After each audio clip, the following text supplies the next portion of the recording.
Ladies and gentlemen, good day and welcome to the AAVAS Financiers Limited Q4FY25 earnings conference call. This conference call may contain forward-looking statements about the company which are based on the beliefs, opinions and expectations of the company as on the date of this call.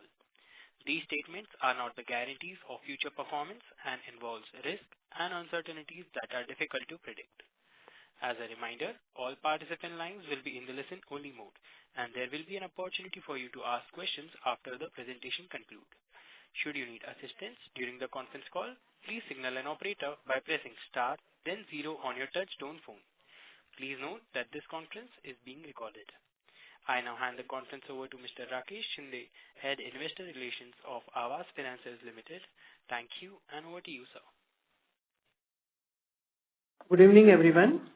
I extend a very warm welcome to all participants and thank you for joining us today on earnings call to discuss the financial and operation performance of our company for Q4 and the full year FY25.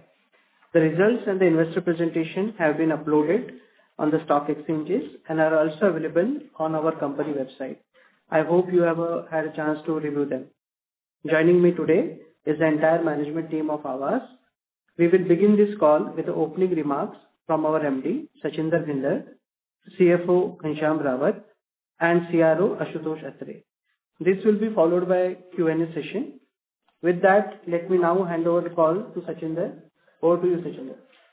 Thank you, Rakesh, and good evening, everyone, and a very happy new financial year to all of you. Thank you all for joining us this evening. I truly appreciate your presence and continued support. We are proud to share that during this quarter, we achieved a significant milestone, crossing the 200 billion mark in AUM. This is more than just a number. It reflects our unwavering support, guidance, and valuable feedback.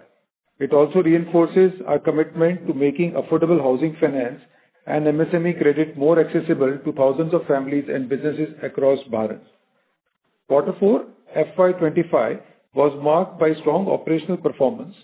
We witnessed healthy traction in customer logins and a robust pickup in the disbursement, which grew 27% QOQ. During the quarter, we achieved our highest ever volumes, crossing 55,000 in logins and rupees 20 billion in disbursements for the first time. We have completed upgradation of all major tech platforms, which are now stabilizing. This was one of the fastest tech implementations in the industry.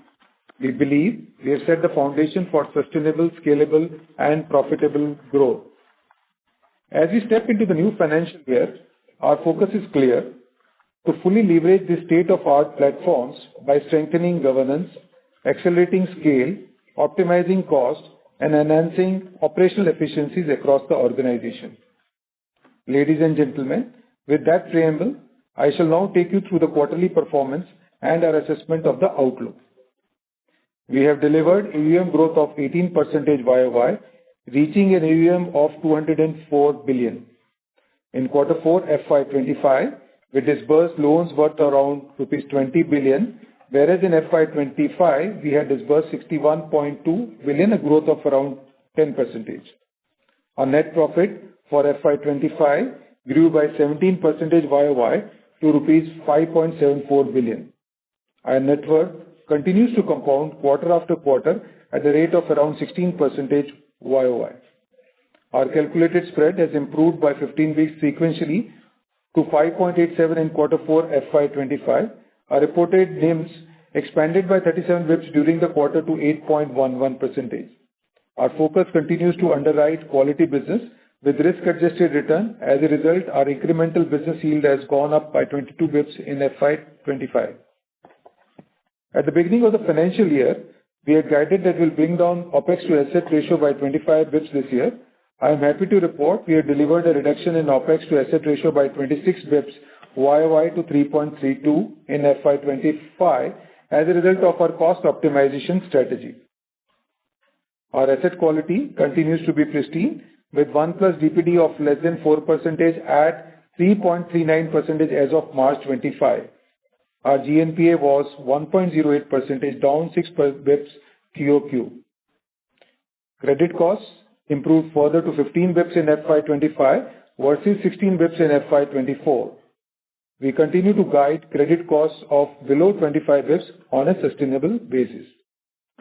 ROA remains stable at 3.27% and ROE jumped by 18 basis points YOY to 14.12% in FY25.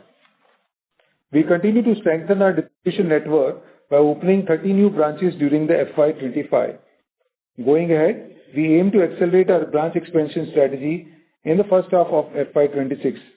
The required capacity is already in place to support this planned scale-up.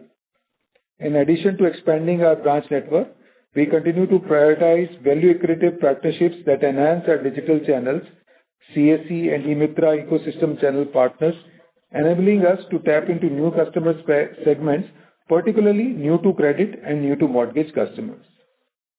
The new PMAY 2.0 scheme ensures impact till the last mile in more efficient way and benefit our customers immensely.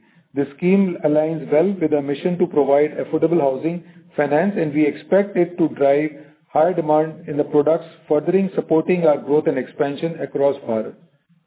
We are committed to deliver quality and profitable business growth driven by tech-led operating efficiency and cost optimization.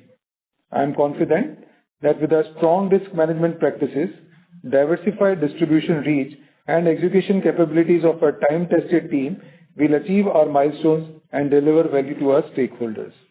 With that, ladies and gentlemen, I would now hand over to our CFO, Ghanshyam Rawat, to discuss the financial in details. Thank you, Sachindraji. Good evening, everyone, and a warm welcome to our earnings call. First, to provide update on borrowing side. In terms of liability, we have one of the best well-diversified liability franchise. We have been always borrowing innovative in exploring new avenues for sourcing.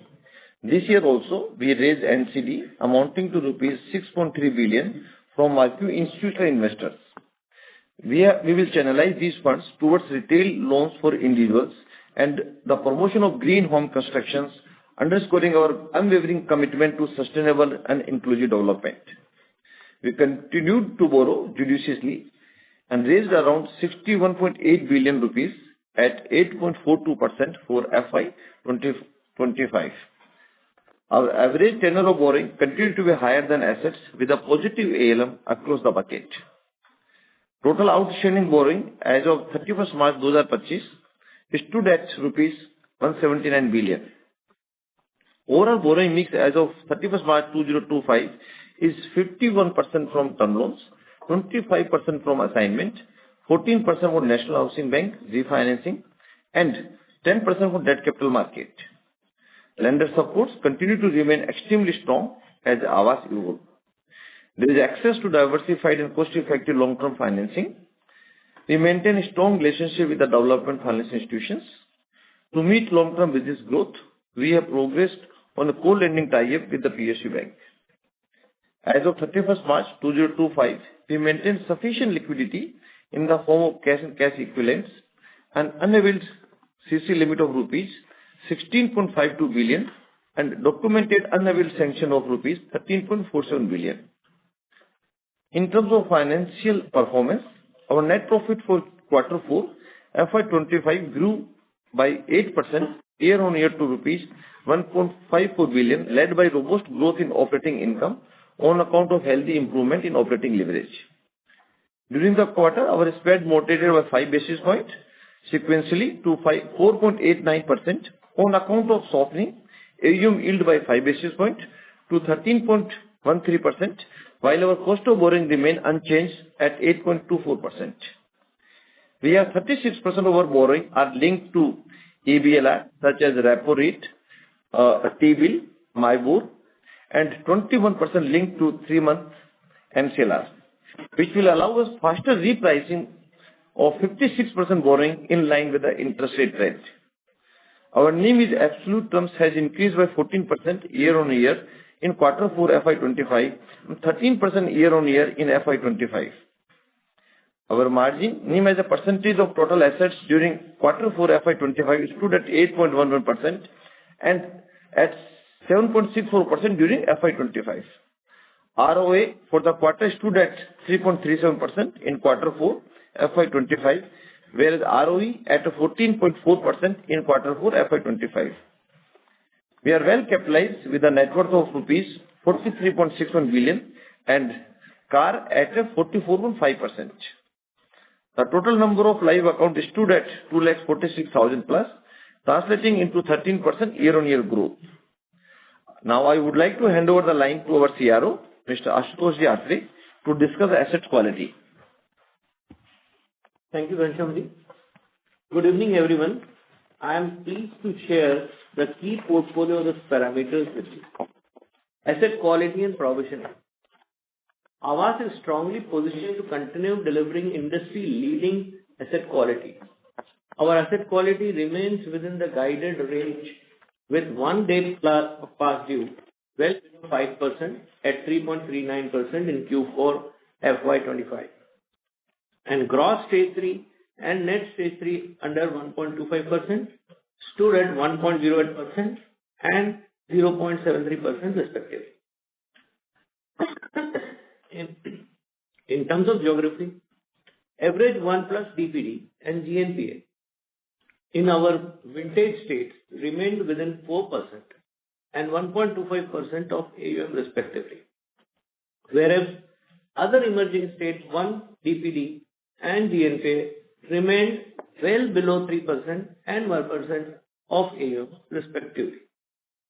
Similarly, in terms of ticket size of more than 15 lakh, 1 plus DPD and GNPA remained well below 4% and 1%, whereas in case of ticket size less than 15 lakh, 1 DPD and GNPA remained below 4.5% and 1.5% respectively. Excuse me. Our total ECL provisioning, including that of COVID-19 impact, as well as the Resolution Framework 2.0, stood at rupees 1.01 billion as of 31st of March 2025. With this, I open the floor for Q&A. Thank you, sir. We will now begin the question and answer session. Anyone who wishes to ask a question may press star and 1 on their touch-tone telephone. If you wish to withdraw yourself from the question queue, you may press star and 2. Participants are requested to use handsets while asking a question. Ladies and gentlemen, we'll wait for a moment while the question queue assembles.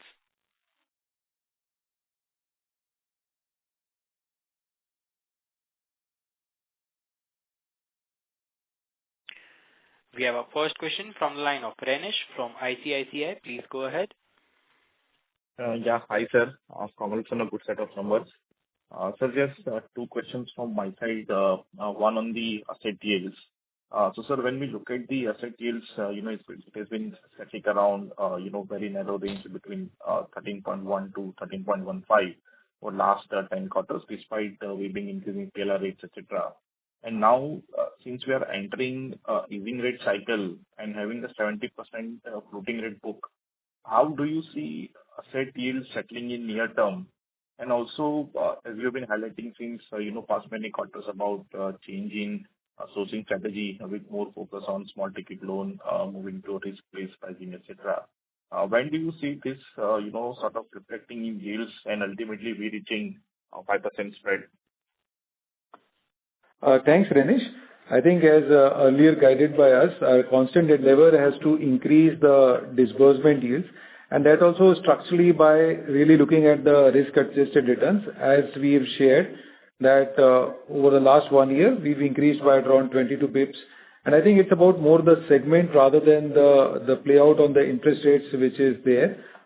We've had a mix of adjustment according to the product mix, the loan category type, and using the state-of-art BRE engines for getting the risk-adjusted pricing returns in the right format. So, Renish, as you would appreciate that the disbursement yields over the last couple of years have been lower than the AUM yield, and a catch-up becomes very difficult in such a loan growth AUM which we have built over the last couple of years. But our endeavor continues to build across on an incremental disbursement yield. And as we speak, we will take another 3-4 quarters to really build that in a right framework where we try to be around the AUM disbursement yield on an incremental disbursement yields as we continue to increase and step up our efforts. Okay. So I mean, so this is more important from a spread perspective because 70% floating rate book, will sort of, will continue to impact our yields going ahead. So strategically, how will you address that? So strategically, I think I think it's about the disbursement yields to be really sticking out.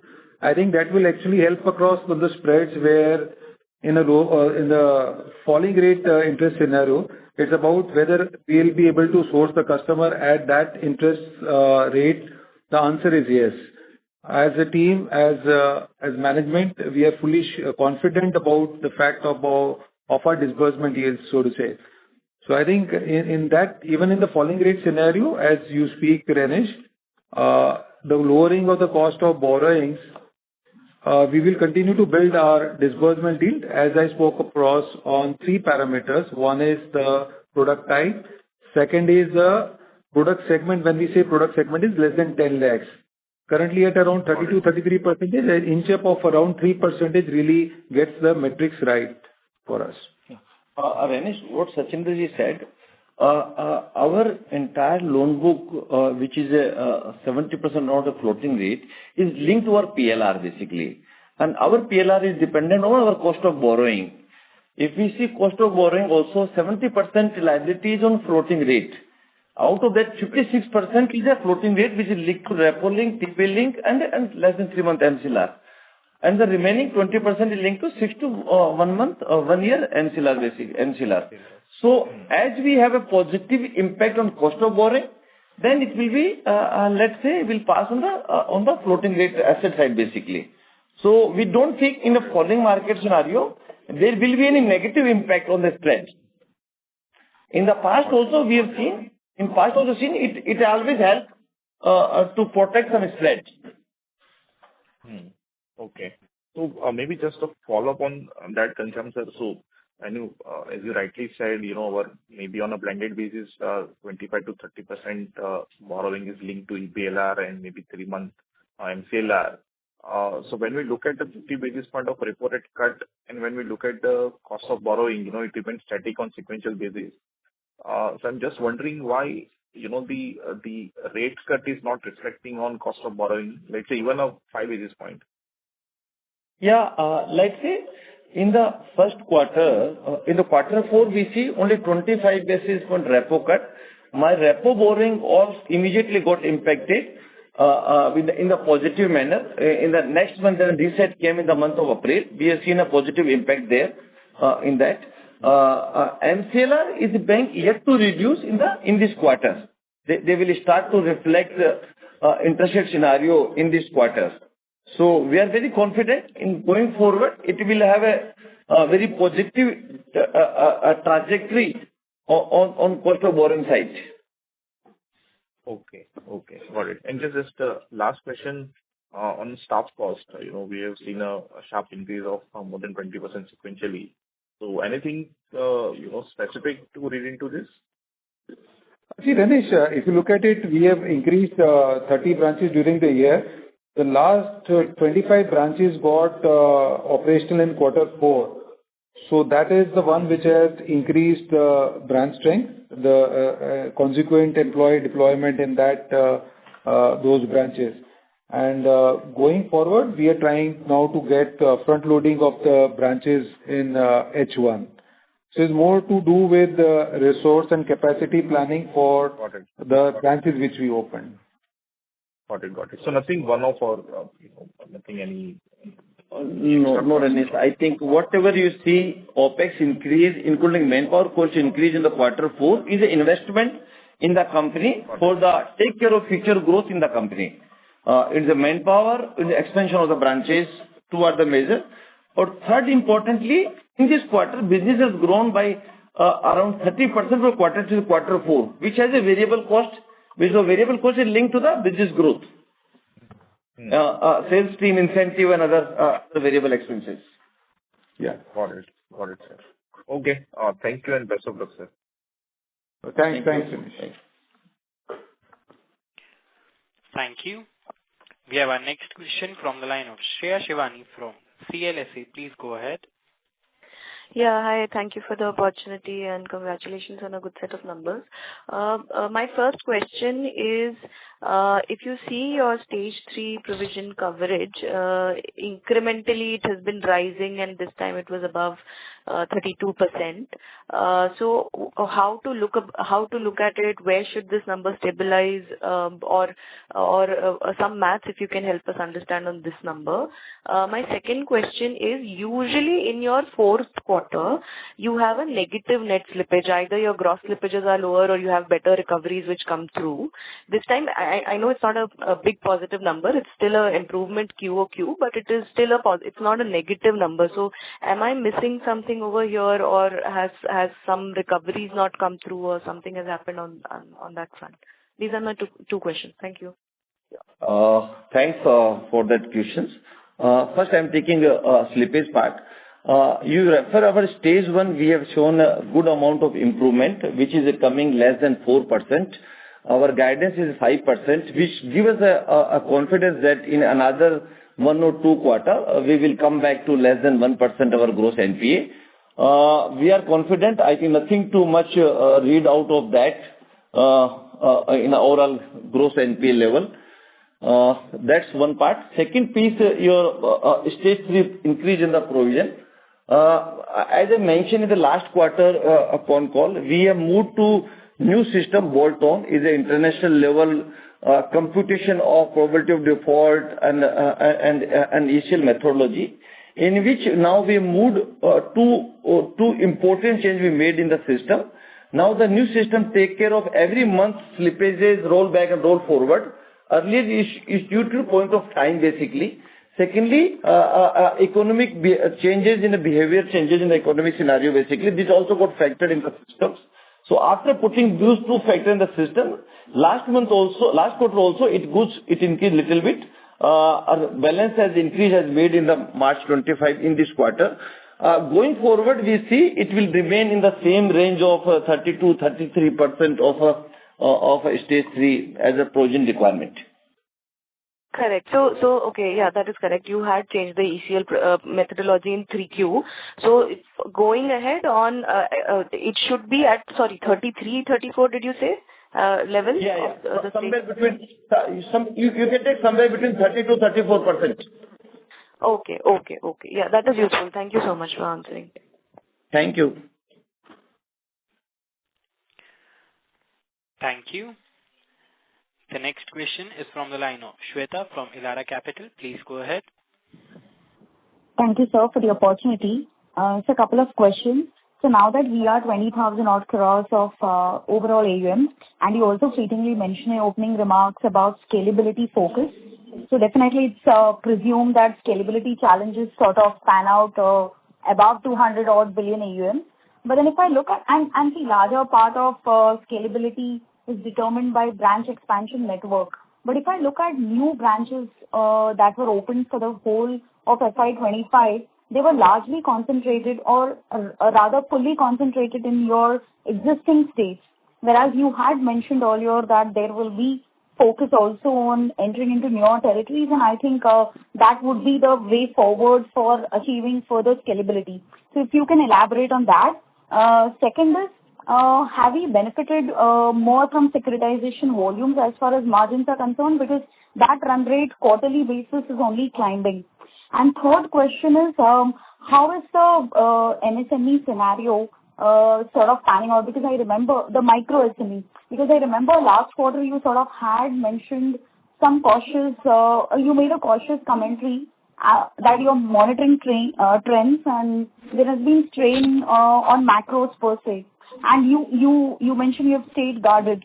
So any scenario change, especially in the S&P segment? Yeah, those are my 3 questions. Yeah, thanks, Shweta, and thanks.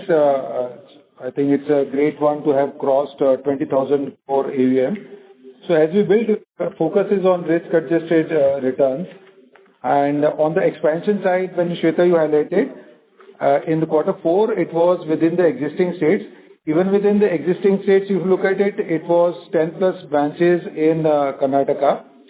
And as we have always guided that in a range of 3 to 4 years, we open up a new state. So in this current year, we'll have one of the another southern states, Tamil Nadu, getting opened up with this. And we started one branch last year in Hosur just to understand the periphery of there. So that's about our expansion strategy as we move forward in the southern states and continue to expand in their existing states. Unlike last year, which was rear-ended, which was in quarter four, we will try to front-end this time in H1. So that's on the branch expansion side, and our confidence to really grow in from scale and reach about 50,000 crore mark in the next coming 5 years. And we are confident with our geography strength, with our liability franchise, and with our branch expansion and technology implementation, we'll be able to achieve this mark. On MSME and overall HL, home loan, I think if you look at it, we have been cautiously optimistic if you look at it. And this stems from the fact that there are certain segments in the industry where we see the rising delinquency in MFI, unsecured, and rising over leverage of customers and waterfall effects which can come across because of certain global changes in the tariff form. It's too early to do, but we've been very cautiously optimistic on those segments, and we will watch out for the segments emerging, the areas based on risk-adjusted returns emerging, and then accordingly what we feel across, which is right from an institution perspective, we'll step up our accelerator.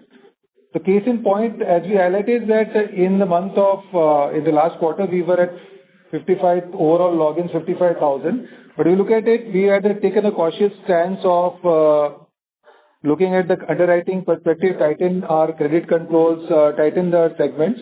Our login to sanction ratios were around 38%. So that's an optimistic, cautious stance which we have taken, understanding the situation which is there at the local markets and the local geographies. As and when it opens up, we will really like to span out and accelerate in the coming term. But we are optimistic on the way we've underwritten, and we will accelerate in the coming months.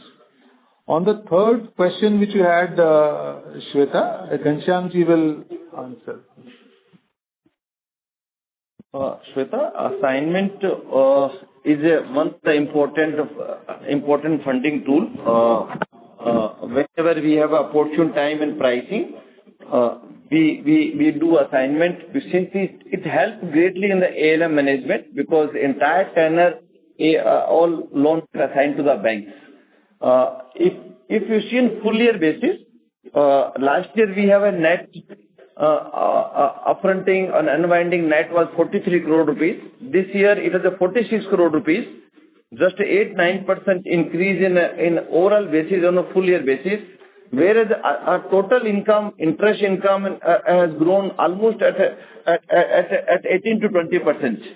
All assignment income is the outcome, and main focus was to get a best deal for assignment from the banks and lending big partner, and do manage our funding program as per our ALCO management.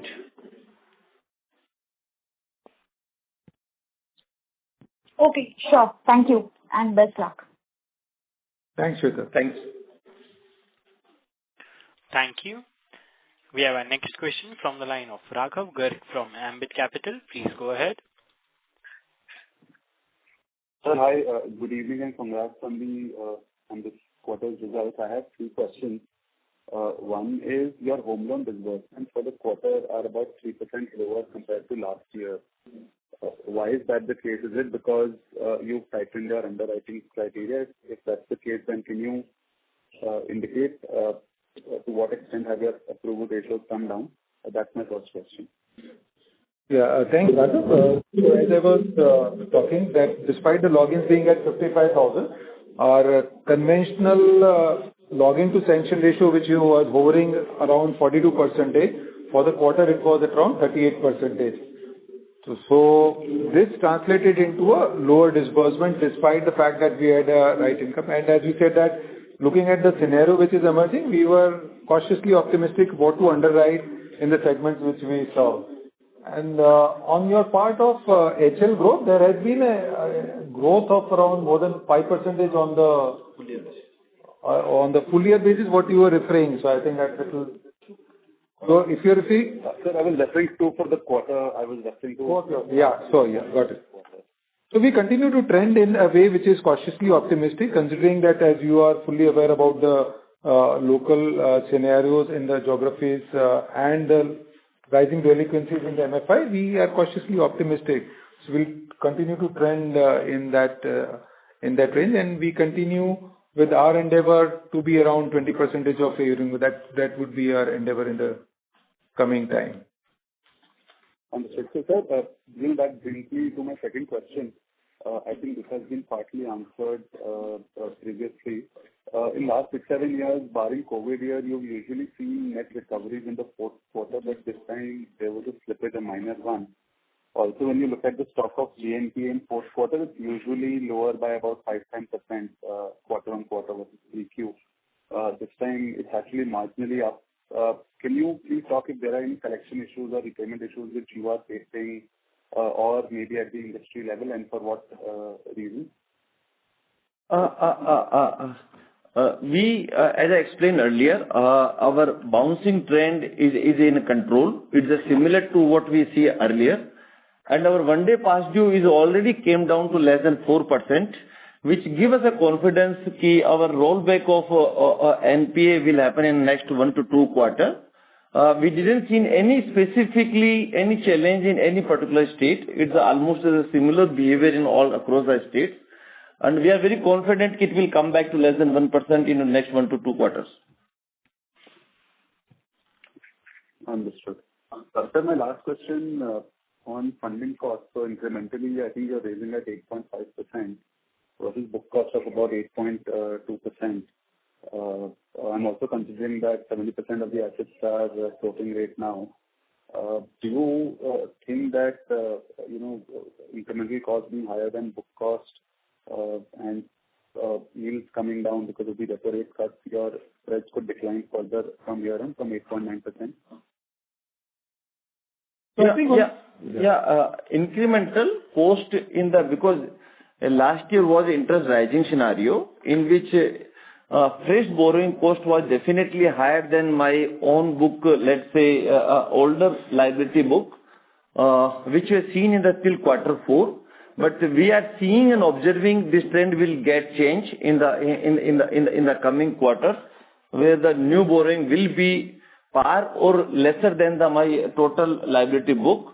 And older liability book also get reset in faster mode as we see the repo cut and MCLR rate cut, T-bill rate cut. That will give a further positive towards my old liability book. I hope that clarify your question. Sir, it does, but your assets will also get repriced lower towards. As I mentioned earlier, my assets are linked to our PLR. Our PLR is computed based on the cost of borrowing, basically. So obviously there is always a lag impact. What we see our change in the PLR and a change in the cost of borrowing. Yeah, so just to add on to what PLR is linked to funding cost, right? Did I hear that right? Pardon? So did I hear it right that your PLR is linked to your funding cost? Yes, you are very much right. So eventually, then if the cost of funds has to come down, then PLR will also come down, right? And then to that extent, it's not that 100% linkage. There is always a time lag impact in that scenario.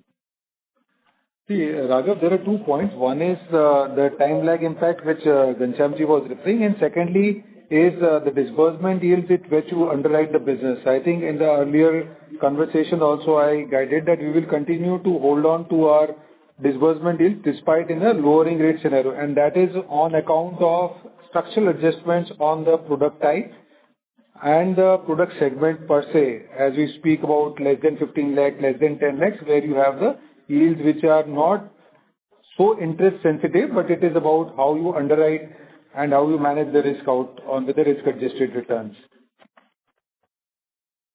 Okay. And just one last question, the total employee count as of 4, if you can mention that, please. Both yeah, that's around. Yeah, so that is 7,223, and as this is it is an increase because we had the rear-ended branch expansion in the quarter 4, as a result of which this was a addition which was there, and the increase in the field force at the front line, which is our RO, because we are dependent on the full hog sourcing from a direct source, and that had an immediate impact on increase in our logins. For the first time, we saw the quantum of logins at around 55,000. And as we enter into as we've already entered into the new financial year, the ecosystem tie-ups which we have done would require the field force to complete and execute the leads which get generated from our eco-channel partners like CSC, E-Mitras, and India Post Bank. Has this 7,200 is total off plus on roll or just on roll? Yeah, this is the one which is the total employee strength which is there of ours, 7,223. Okay.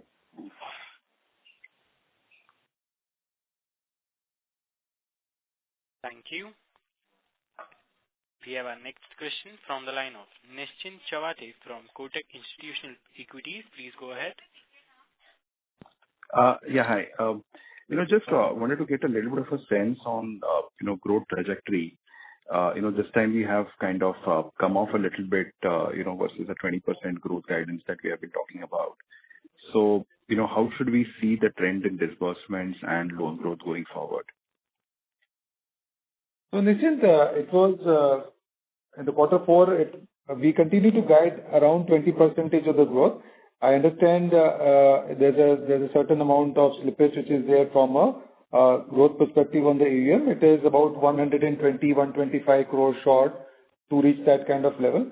But we had in quarter 4, despite that we had stock, we were very cautious on the kind of underwriting which we have done. As a result of which, there was against a normal 42% login to sanction ratio, we were at around 38%.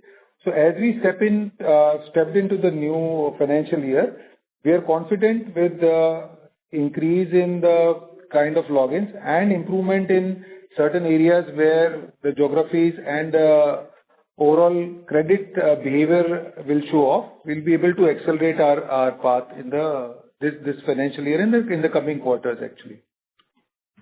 No, so I was just curious, how do we sort of reconcile this? I know we need to sort of protect our spreads, because of which, we are kind of going a little more granular, going a little bit down the risk curve. But at the same time, probably what you seem to be indicating is that, this may not be the best time to do it. And your login to sanction ratio has come down.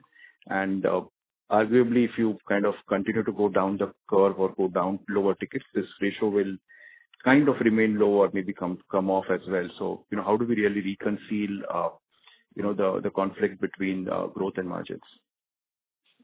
So I think from a margin perspective, we are very clear that we want to, whatever we've built across in the last year, we want to further scale up on the margins. And herein, when we talk about, we are confident that we will get across to more than 20% of disbursement growth in the current year. I think that will give us confidence to really get back to our guided 20% CAGR, what we've always guided on that path.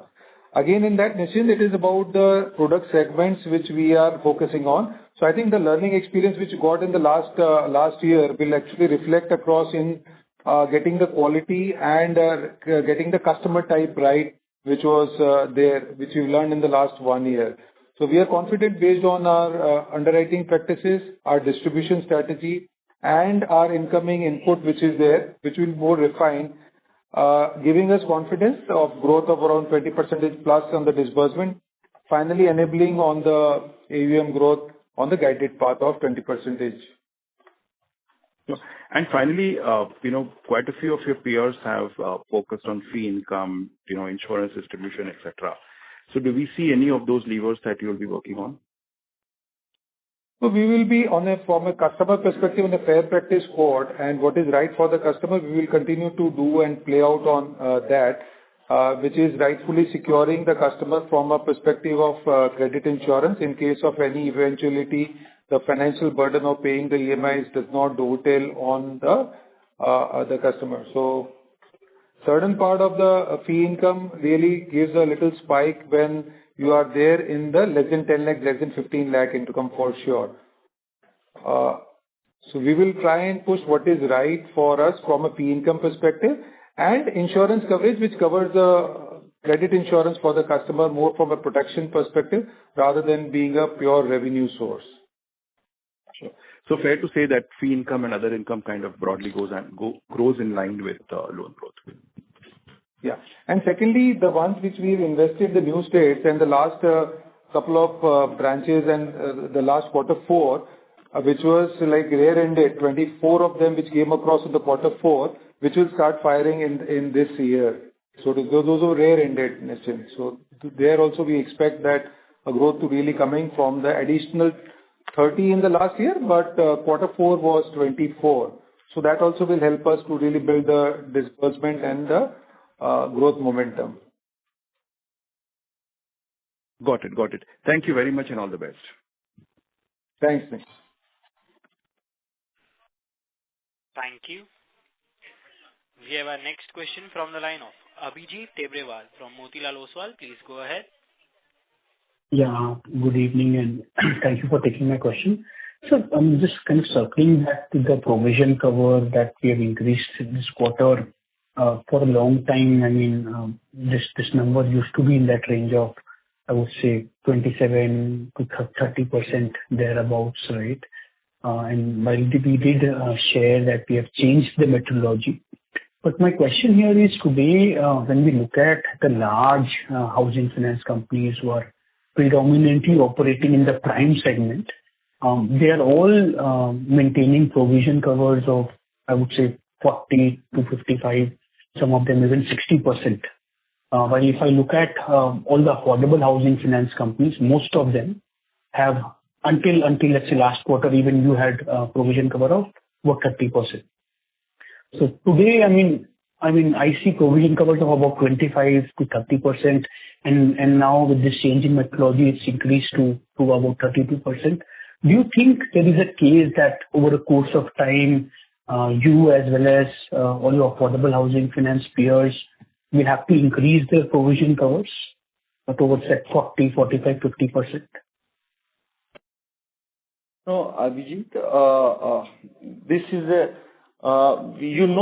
we all adopted ECL methodology, and ECL methodology is based on your past few year behavior basically. In our model, we took a 7-year behavior methodology in real time, how the asset has flown even various bucket of time in different point of time.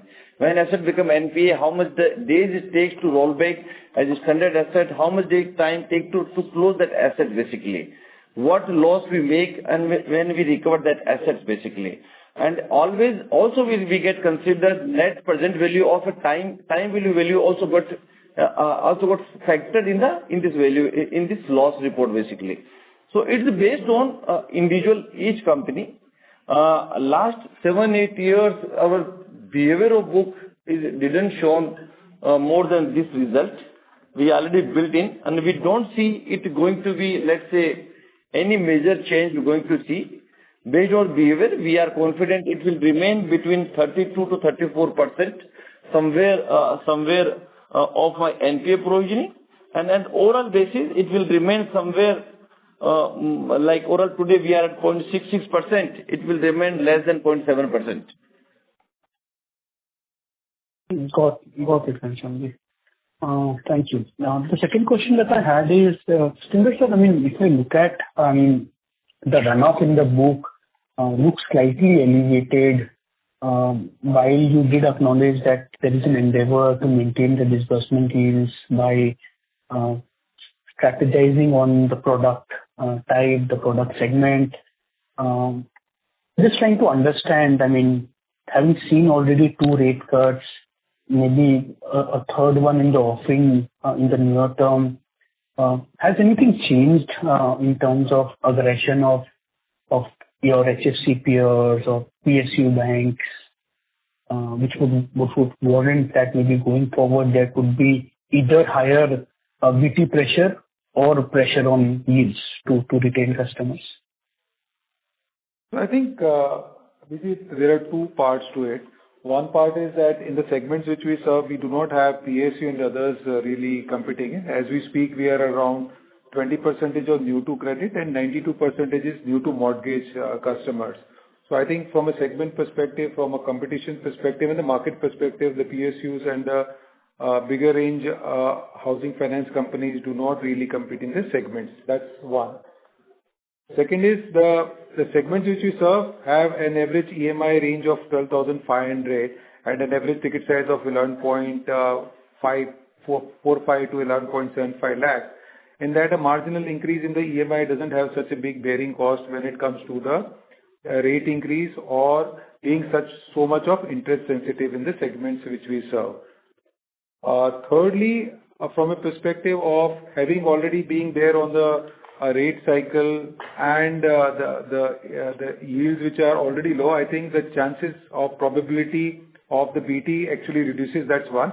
Secondly, I think we work very intensely on our models to really predict the customer behavior from a perspective of the customer's chances of doing a balance transfer. So the customer behavior earlier, the model was reactive. Then we got it to a steady state model.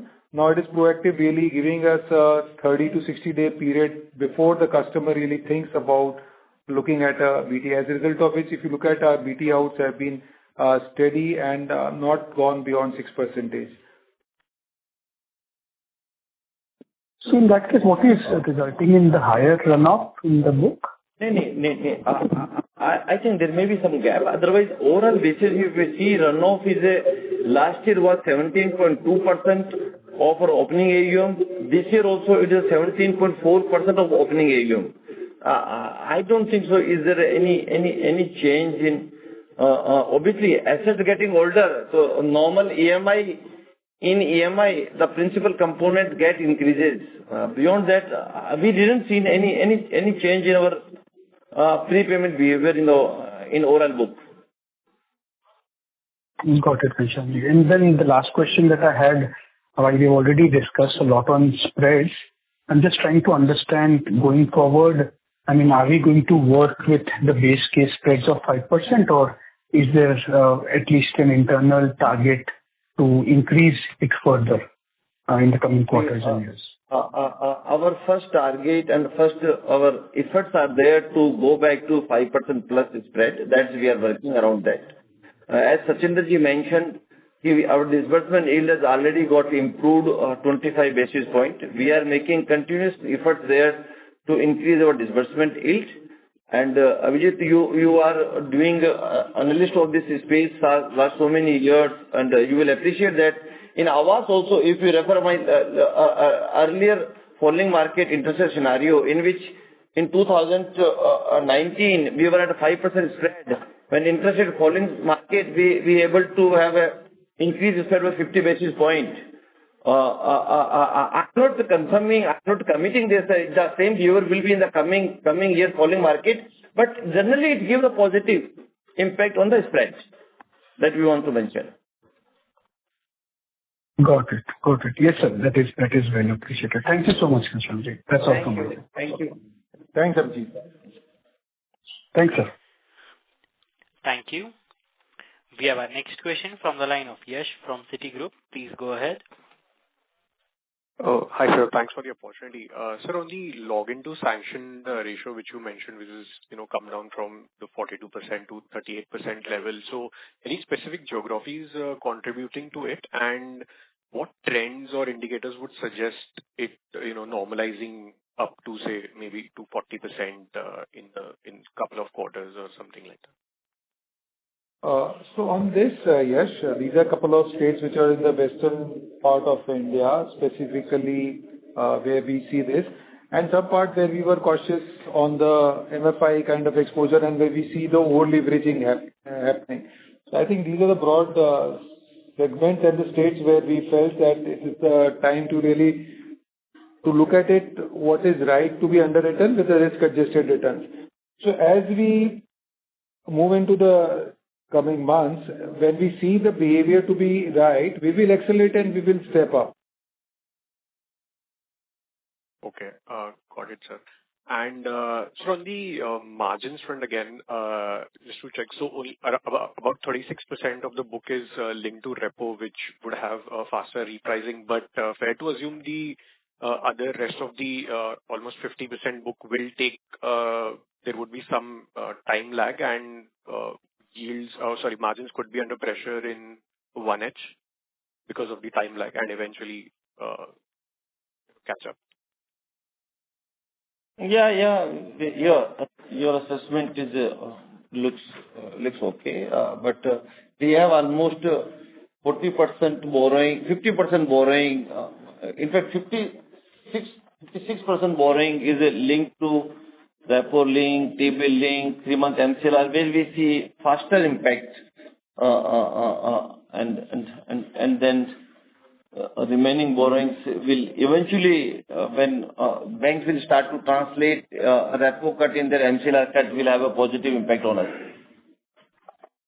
Got it. And so lastly on the OPEX bit, fair to assume that it will again be elevated in the 1H as well, and just wanted to check if you have called out any specific number of branches for the full year or for 1H. I think it's a more or less at a stabilization level of OPEX to AUM. And in a full year basis, as you mentioned, there will be growth impact on OPEX side. There will be a technology transformation will also have positive impact. So in a full year basis, definitely we will have a saving 10 to 20 basis points. Okay, so 10 to 20 basis point saving on the OPEX for the FY. OPEX on full year basis. Yeah, OPEX to assets. Got it. That's it from me. Thank you.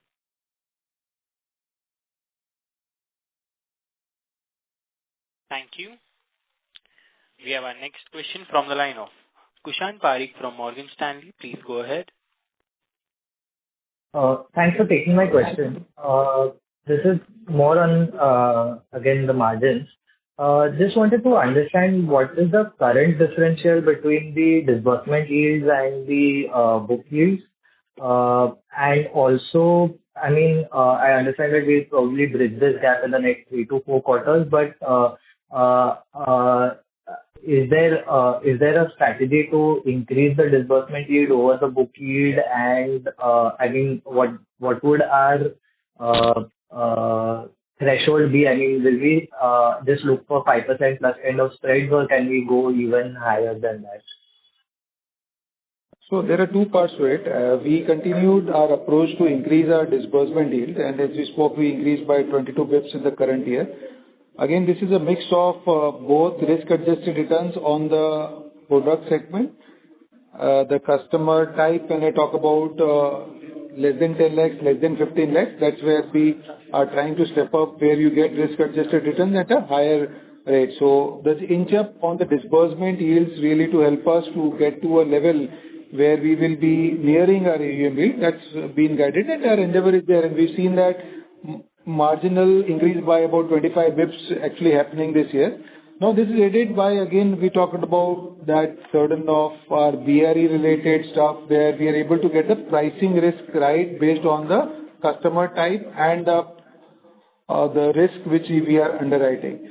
So the mix of these three things actually have helped us, and we will continue to build on those segments and those areas where we are able to inch up right with the right kind of risk-adjusted returns.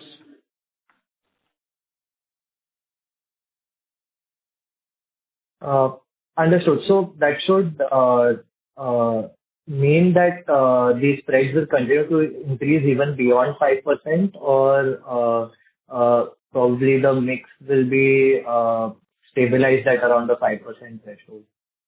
So we've guided for the 5%. Our endeavor is based to really inch up our disbursement yields in the right proportion with risk-adjusted returns.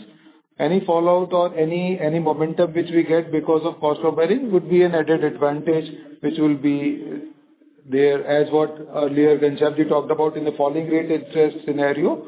We had some spikes which happened because of the lower cost of borrowings.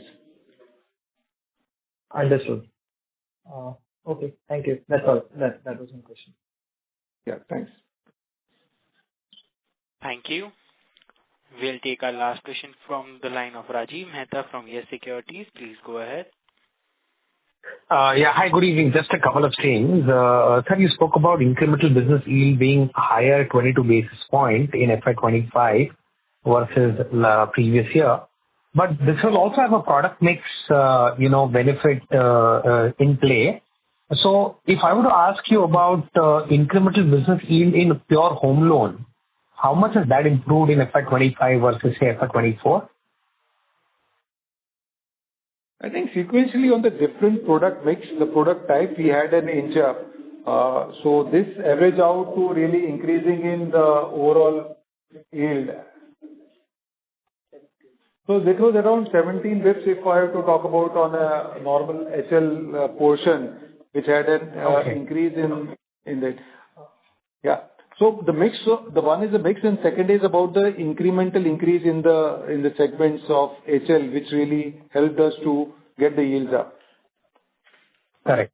And are you seeing right now competition moving down their incremental lending yield as yet, either in home loan or LAP? Or do you believe that they will only move down once they see their own cost of funds going down? I think in that segments which we operate, they are primarily new to credit segments and new to mortgage segments. In these segments, we don't see unlike a prime segments where you have the rate and rate being the rate sensitive customer and being the playout which happens in that market. I think we are in the segments which we serve. Still, the space is good enough and the segment is good enough that you don't see that kind of competition which you see in the normal prime markets, where it becomes interest sensitive or rate sensitive customer, depending upon the areas where they operate in tier 1 markets. So your pricing, your BRE-led, efficient pricing of, segments should not mean that you will lose some incremental market share if there is an opportunity, right? No, it will actually further add up. See, it will help us to do the right risk-adjusted return at the right kind of inching up the disbursement in and building up the momentum on the disbursement with increased disbursement yields. Okay. And just one last thing, are we targeting any specific disbursement growth for home loan? Just for home loan? I mean, you said that you want to grow disbursement by 20% for next year, ballpark. But if I were to ask you within 20% ballpark number, what is the target for home loan? In the entire loan book and assets and mix, basically, we have endeavored to maintain at a home loan between MSME and LAP loan mix is a 65-35% ratio at a loan book level. Okay, get that. Thank you and best of luck, sir. Yeah. Thank you. Ladies and gentlemen, this would be the last question for today, and I now hand the conference over to Mr. Sachendra for closing comments. Over to you, sir.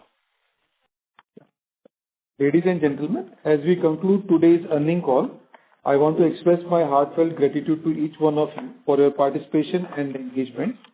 The dedication of our team, the trust of our shareholders, and loyalty of our customers has been instrumental in our growth. We aspire to reach a milestone of rupees 500 billion in assets under management and in the coming 5 years and broaden our horizons as a pan-India player. I express my deepest gratitude to all our regulators, stakeholders, whose constant faith and support have been the wind beneath our wings.